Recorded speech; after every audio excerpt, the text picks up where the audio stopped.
Hello, everyone. This is another one of my novel writing diaries, and it is a lovely Sunday, August 24th.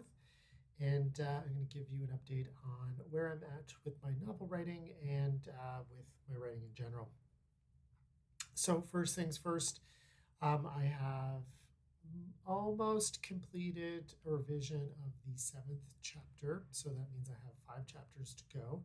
I have about like page left in my chapter that I'm really trying to kind of finish. And I'll get to like some of the details of that in a moment. But I'm hoping that I can continue the five other chapters that I need to revise in the next couple of months.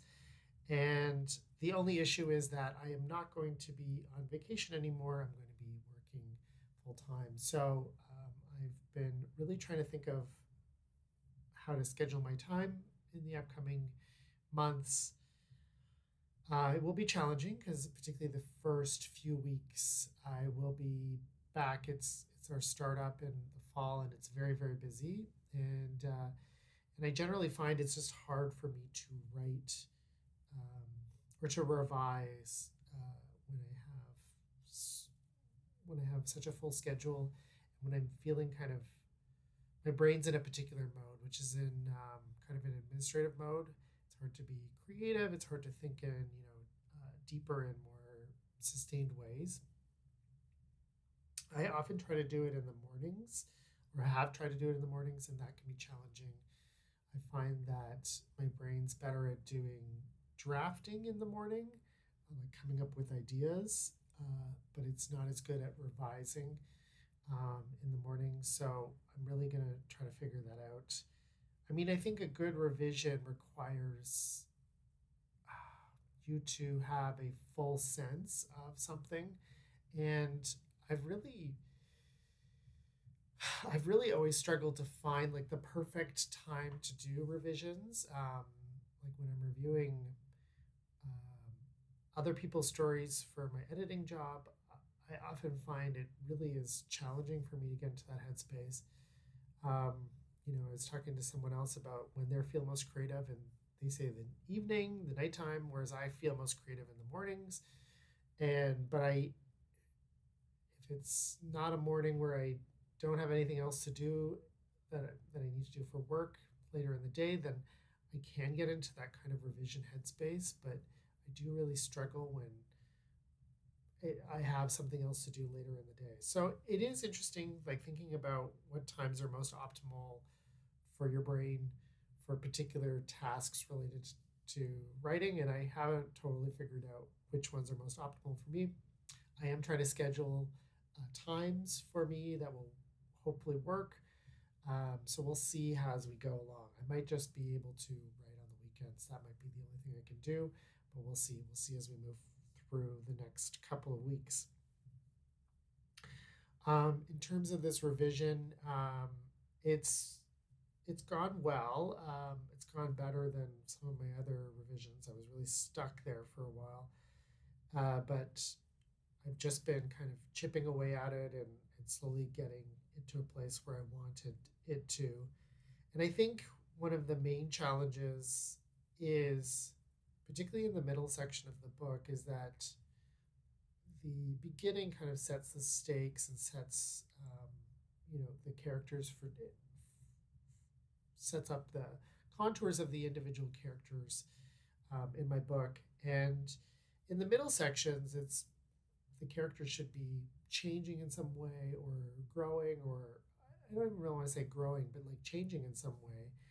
I think the importance of narrative fiction, or what narrative fiction gives us, is that it's capturing changes over time, and that really is what should be captured in a novel. But it's hard to move a character to change them in a realistic and yet um, like consistent way, and to do it without the change feeling like kind of silly or cartoonish.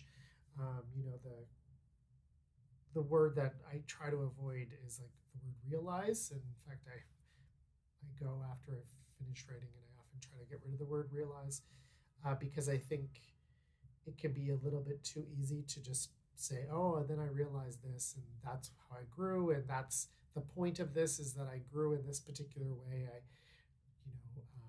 clicked my heels 3 times and I realized there was no place like home. Like not to diss Wizard of Oz, which is amazing, but um, that kind of realization can seem canned, particularly if it doesn't feel authentic and real. The realization can often be a stand-in for something that hasn't actually happened. If the change hasn't happened in a real, authentic way, um, then the realization may feel tacked on or forced into the situation. So um, I'm trying to, as much as possible, produce a change in my character, but also make it not always apparent um, what exactly is changing. And that um, is interesting. It can be a bit of a challenge as I go through the revisions, but something I'm thinking about as I do this revision. How do I want this particular character to change? Um, and and then also keeping in mind where they're going in the next part and what will happen to them. And in terms of, yeah, so I have about basically like 1 page left, and that's where a lot of this is going to be summed up, which is why I'm procrastinating a little bit in completing it or not quite getting it done. I want to really consider what is going to happen with what the change is. In terms of reading and writing I've done this week, I haven't done a huge amount of reading, but I did watch the movie Jeanne, Dielman, the Chantal Ackerman movie. I've never seen it before on Criterion. And it was the most interesting thing that I've kind of artwork that I've encountered in the last week or so. It's a fascinating film if you've never seen it. Not the most exciting if you're if you're going, oh, I'm going to watch a 3.5 hour movie. I'm sure this is going to be riveting. It is not the most exciting. It's more kind of atmospheric or meditative artwork. It is 3 days in the life of a woman, a housewife in Belgium in the 70s. And I don't believe it's a spoiler, but she is also a sex worker. And the film is very focused on the quotidian. So, for instance, in the first part of the movie, when her and her son eat a meal, they have soup at one point. They literally just eat soup. Like they eat the entire soup bowl, both of them. And in most movies, we don't see people actually finishing something. We see them like kind of playing with their food, and they are literally eating the food, or you will see her making things or cleaning things, and it will often seem like the whole process has been captured in the film. Now, Chantal Ackerman in an interview I was watching later was talking about how, and I noticed this in the film too, that it's kind of compressed a lot of the things that she does. So even though it feels like it's the full complete thing, it's often just a shortened version of it to give you the idea of it. Because as she says, like 1 minute on film can feel like 5 minutes in real life. Like sitting there watching someone for a minute feels much longer than it is in real life, because it's a different process. When you're doing it yourself, you're not thinking about how it looks and that it should be entertaining. You're thinking about, oh, all the other things in your life. One of the things I really resonated with was that it is a movie about putting everything that's normally not in movies back into a movie. So in a movie, you take out all of the quotidian things. You take out someone doing the grocery shopping and the cleaning and so on and so forth. Um, and you just focus on the meaningful things. And one of the most interesting parts about this movie is that it's it kind of properly puts the meaningful thing, the meaningful stuff in a life in context. So we all spend 8 hours of our days at work, or perhaps longer, and we're often doing very like menial things or things that are repetitive or not in our own view meaningful. And then we might at the end of the day watch a movie or enjoy something for a short period of time after making dinner and cleaning up and all that stuff. And that 1 hour of entertainment or is the meaning of our day, and yet in reality we spent most of our day not doing the meaningful thing. And this film is kind of rebalancing that into what what are we saying when we remove or take out all of the quotidian stuff and saying that it's not meaningful, that it's not adding to a story, um, particularly because so much of this quotidian work is women's work. It's work done by women. And by taking it out of traditional movies, we are often devaluing women's work or saying that it is not meaningful, that it doesn't produce something important. And Chantal Ackerman really talked about how in the interview I watched, talked about how it was very inspired by watching her female relatives do this work, and that it was in many ways related to Jewish ritual. That in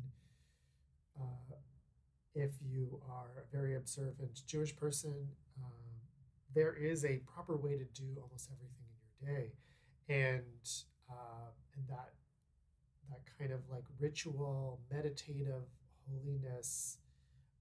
She imagines as being like the movie as being kind of an echo of that. The character is not explicitly Jewish and is not doing explicitly Jewish things, but it's supposed to be kind of an echo of that kind of ritual that kind of gives you meaning. Doing these quotidian things in a ritualistic way almost gives you meaning. Even more poignant when you consider that Chantal Ackerman's parents were Holocaust survivors. So all very interesting, and I was kind of resonating with it too because I was recently given some feedback on a story that I wrote, and I was rejected from a place, which was, of course, always not great. But I fortunately got a personal rejection where they provided some feedback, and they were like, "Oh, you need to take out some of the exposition, and it'll be a lot tighter." Da da da. And I understand where that was coming from. I do find that my brain is a little bit too methodical sometimes, and I'm like very careful, and sometimes people find that pedantic or slow. I've been told this before in my in my academic career. I mean, it helps me as with being a teacher by being kind of pedantic and slow, because that helps students learn. And if you need to explain something that's very difficult or hard to explain, if you can break it down and explain it in easy steps, students can get it. But it is something that I struggle with because, once again, I think I remember reading a Martin Amis essay where he was talking about, being a modernist writer. He viewed himself as a modernist writer. And he really disliked the parts of a novel where you have to do like physical actions to describe someone like walking across a room or something because it's important to the plot or what have you. And he really disliked that because you couldn't get rhapsodic and poetic and what have you about those particular moments. And I, I've always cringed a little bit at the idea that every sentence has to be poetic and beautiful in a piece of writing or work. I think it gets to a place where um, it feels very stilted and kind of airless to me, um, and it's not pleasurable. I think that a lot of pleasure comes from immersing yourself into something and not always reading every single word or not allowing it to kind of wash over you, allowing it to take you over. And I think sometimes the way in which modernists or these kind of, big thinker writers think is that writing is not as good. And I am definitely not on that side. I think that writing should be beautiful and clear and impassioned and enjoyable, um, and all of those things. But I don't think I've never responded well to writing that is every sentence is like a perfect sentence, because I feel that I don't love it. I just don't love it. I also feel, yeah, it's it's a struggle that I have with a lot of intellectual writing. I mean, as someone who as someone who grew up working class, I think that I grew up with parents who were very literate but who were not formally educated, and I knew they were both very smart, very literate people. My mother used to read like just dozens and dozens of books, but they were all popular fiction. And I know that so much of what would be considered high art would be completely unpalatable for them in a way. And I understand there's a certain attitude amongst intellectuals or people who are engaged in the arts to think that those people like my parents are Philistines or uncouth, and therefore not worth writing towards. And I think I don't like that. I don't like that attitude, and I think that sometimes intellectual pursuits can be very elitist, and I've always kind of pushed back against kind of elitism in artworks. So I guess that's kind of like a long-winded way to say that although I understand the desire to remove the quotidian from the artistic, I also it just makes things tighter. I do also sometimes struggle with it and sometimes find that the desire to remove the quotidian is not always a great urge. All that to say, I didn't think I'd have much to say, but I guess I did. So yeah, I'm gonna wrap it up here. So thank you if you've been watching, and once again, I hope this is gonna help encourage me to keep writing and to get as much of my revisions done as possible, so that I can finally try to send this out and maybe get it published sometime soon. So thank you for watching, and hope to speak to you soon. Bye.